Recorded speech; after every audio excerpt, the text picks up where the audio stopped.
আসসালামু আলাইকুম প্রিয় নবম শ্রেণীর শিক্ষার্থী, আশা করি তোমরা সকলে ভালো আছো। গত টিউটোরিয়ালে আমি 50 পৃষ্ঠা পর্যন্ত সমাধান করে দিয়েছিলাম। আজ 51 পৃষ্ঠার এই জোড়ায় কাজটি সমাধান করব। এখানে তিনটি জোড়ায় কাজ রয়েছে, সেটি সমাধান করব। দেখো, প্রথম নাম্বার দেওয়া আছে, ধরো তুমি একটি চাকরি পেয়েছো। তুমি তোমার বেতন থেকে প্রথম মাসে 1200 টাকা সঞ্চয় করলে এবং পরবর্তী প্রতি মাসে এর পূর্ববর্তী মাসের তুলনায় 100 টাকা করে বেশি সঞ্চয় করতে থাকবে।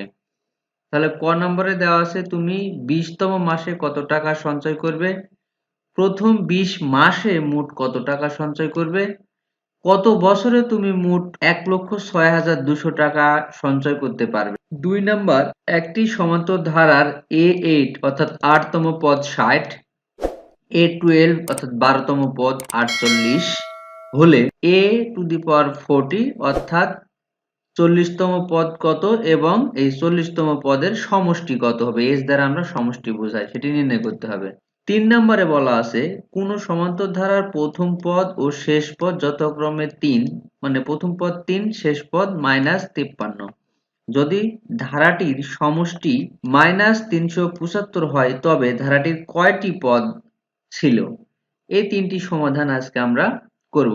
চলো শুরু করি। তো দেখো, একের ক, প্রথম মাসে সঞ্চয় করে A=1200 টাকা। যেহেতু প্রতি মাসে 100 টাকা করে বৃদ্ধি পাবে, তাই এখানে সাধারণ অন্তর হবে 100, অর্থাৎ সাধারণ অন্তর D = 100।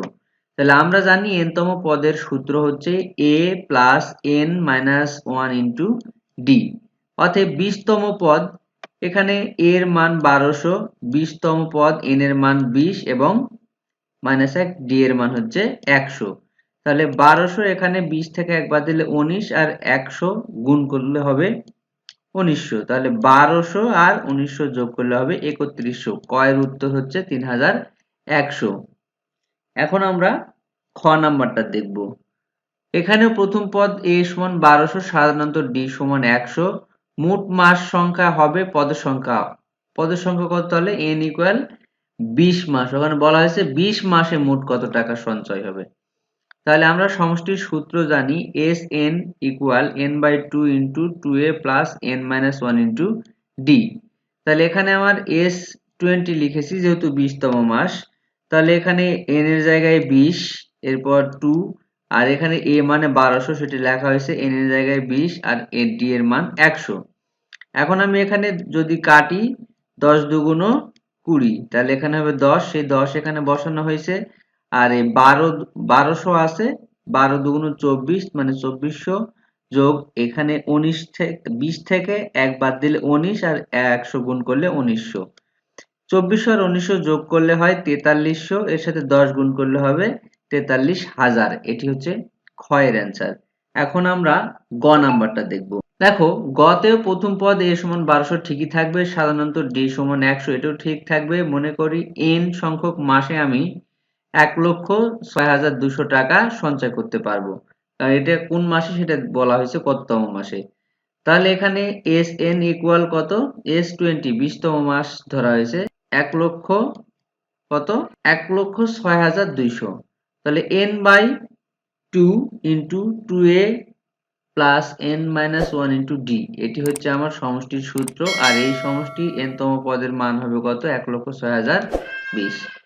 এখানে n এর মান দেওয়া নাই, 2 থাকলো। এবার a এর মান দেওয়া আছে 1200, সেটা লেখা হয়েছে, n এর মান নাই, d এর মান 100 লিখে দিয়েছি। ডান পাশে যা আছে তাই থেকে গেল। এবার 1200 গুণ 2 মানে 2400, এই 100 দুটোর সাথে গুণ আকারে আছে, তাহলে 100n - 100।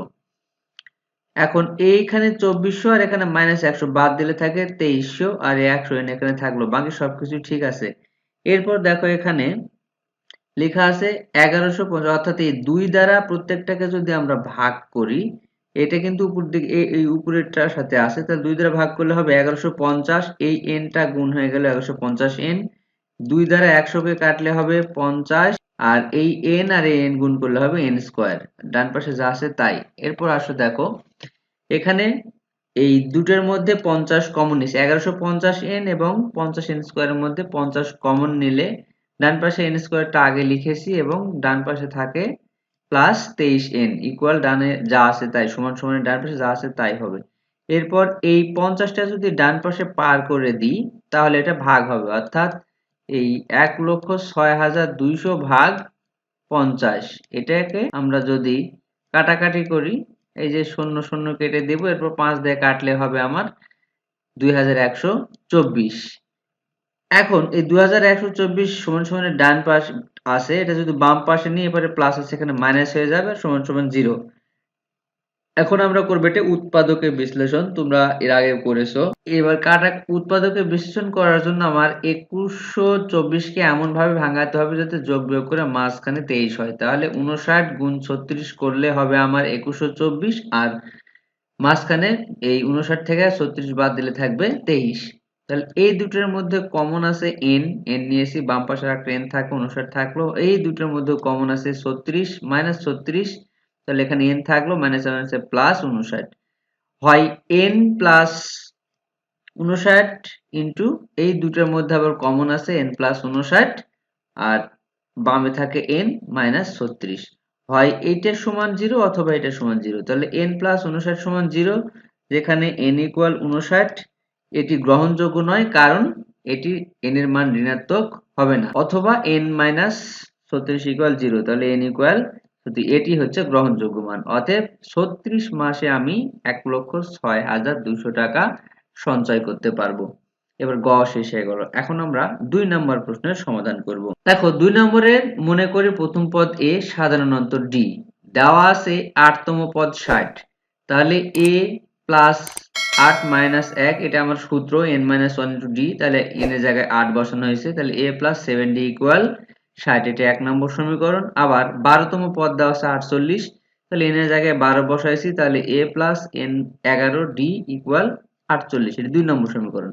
2 নম্বর সমীকরণ থেকে 1 নম্বর সমীকরণ যদি বিয়োগ করি তাহলে এখানে চিহ্নগুলো চেঞ্জ হয়ে যাবে, এখানে বসবে মাইনাস, এখানেও বসবে মাইনাস, তাহলে এই a কেটে যায়, আর এই 7d যদি 11d থেকে বাদ দিই, অর্থাৎ এখানে কিন্তু একটু ভুল হয়েছে, এই সমীকরণটা আগে লিখতে হতো, তাহলে এই 7 এর আগে মাইনাস হবে, তাহলে এখানে 4d হবে, 4d মাইনাস 12।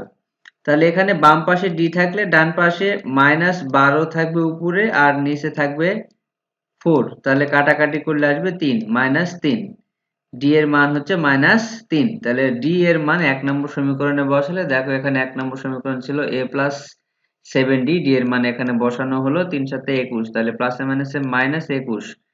এবার a ইকুয়াল, বাম পাশে মাইনাস আছে ডান পাশে গেলে প্লাস হয়ে গেল, তাহলে 81, a এর সমান কত হলো 81।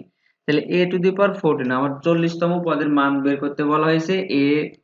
এখানে a এর মান বসানো হয়েছে 81, প্লাস 40তম পদ মানে n এর মান এখানে বসানো হয়েছে, d এর মানও বসানো হলো, তাহলে 81 এখানে থেকে গেল, 40 থেকে 1 বাদ দিলে 39, 39 এর সাথে যদি 3 গুণ করা হয় পাওয়া যায় 117।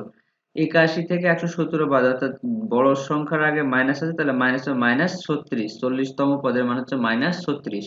এখন আমার সমষ্টি বের করতে হবে, তাহলে সমষ্টির সূত্র কি, n/2 into 2a plus n minus d into 1 d, n minus 1 into d। তাহলে এখানে 40তম পদ 40 যেখানে আছেন সেখানে বসানো হয়েছে, এখানে 2 সূত্রের 81 হচ্ছে a এর মান, n এর মান 40, 1, এখানে d এর মান হচ্ছে মাইনাস 30। তাহলে এখানে 2 দ্বারা 40 কে কাটলে হবে 20, সেই 20 এখানে লেখা হয়েছে, 81 কে 2 দ্বারা গুণ করলে হবে 162, প্লাসে মাইনাসে দেখো এখানে 40 থেকে 1 বাদ দিলে 39 থাকে, আর 3 এর আগে যেহেতু মাইনাস আছে তাহলে এখানে মাইনাস আর এখানে প্লাস মিলে এখানে হবে প্লাস মাইনাসে মাইনাস, আর 39 গুণ 3 করলে 117, 162 থেকে 117 বাদ দিলে থাকে 45, আর এখানে 20, দুটো গুণ করলে হবে 900। তাহলে এটা আমার 2 নম্বরের উত্তর হলো সমষ্টি 900, এটাই উত্তর। এখন আরেকটি সমাধান আছে 3 নাম্বার। তো দেখো এখানে দেওয়া আছে প্রথম পদ a সমান 3, এবং মনে করি সাধারণ অন্তর d, n তম পদের মান দেওয়া আছে 53। আমার সূত্র হচ্ছে a plus n minus 1 into d, এটার মান হবে কত, 53, মাইনাস 53। তাহলে এখানে a এর মান দেওয়া আছে, a এর মান বসায় নিলাম 3, আর বাকি যা আছে এটুকু তাই থেকে গেল, ডান পাশে 53, বাম পাশের প্লাস 3টা যদি ডান পাশে চলে যায় তাহলে মাইনাস 3 হয়ে যায়, এখানে সেটাই বসানো হয়েছে, এখানেও মাইনাস এখানেও মাইনাস, তাহলে সংখ্যাগুলো যোগ হয়ে যাবে, তাহলে 53 আর 3 এ 56 এখানে দেখো বাম পাশে n minus one into D equal -56 এবং n সংখ্যক পদের যোগফল দেওয়া আছে -375। তাহলে আমরা সমষ্টির সূত্র কি জানি, n/2 into 2a plus n minus one into D. এটার মান দেওয়া আছে কত, -375। তাহলে n এর মান জানি না, থেকে গেল a এর মান 3 বসানো হয়েছে, d এর মান আমার জানা নাই, এটা যা আছে থাকলো। এখন এখানে n/2 বসানো হয়েছে, 3 দুগুণ 6, আর এখানে n minus one into D, এটার মান হচ্ছে -56। এই যে এখানে দেওয়া আছে n minus one into D এর মান হচ্ছে -56, এটি সেটাই বসানো হয়েছে, ইকুয়াল ডান পাশে যা আছে তাই। এখন n/2 6 যদি -56 থেকে বাদ দিই তাহলে -50 হয়, আর ডান পাশে যেটা আছে সেটাই বসানো হয়েছে। এবার এই 2 দ্বারা যদি আমি 50 কে কাটি তাহলে হবে 25, আর উপরে আছে কি n, তাহলে 25 কার সাথে গুণাকার থাকবে, n এর সাথে, এবং যেহেতু মাইনাস আছে তাহলে -25। এই মাইনাস আর এই মাইনাস বাদ দিয়ে দিলাম, তাহলে বাম পাশে শুধুমাত্র যদি n থাকে, বাম পাশের 25 সংখ্যাটা n এর সাথে গুণাকারে আছে, ডান পাশে গেলে এটা ভাগ হয়ে যাবে। এখন যদি আমি এই 25 দ্বারা 375 কে কাটাকাটি করি তাহলে 15 বার যাবে, তাহলে n ইকুয়াল 15। অর্থাৎ আমার এখানে মোট পদ সংখ্যা রয়েছে কতটি, 15টি। তো শিক্ষার্থীরা, আশা করি তোমরা সকলে এই বিষয়টি বুঝতে পেরেছো। এরপর আমরা গুণোত্তর ধারা নিয়ে আলোচনা করব। তো সেই পর্যন্ত সবাই ভালো থাকো, সুস্থ থাকো, আর যারা চ্যানেলটি এখনো সাবস্ক্রাইব করেনি তারা সাবস্ক্রাইব করে বেল বাটন প্রেস করে পাশেই থাকবে। ধন্যবাদ।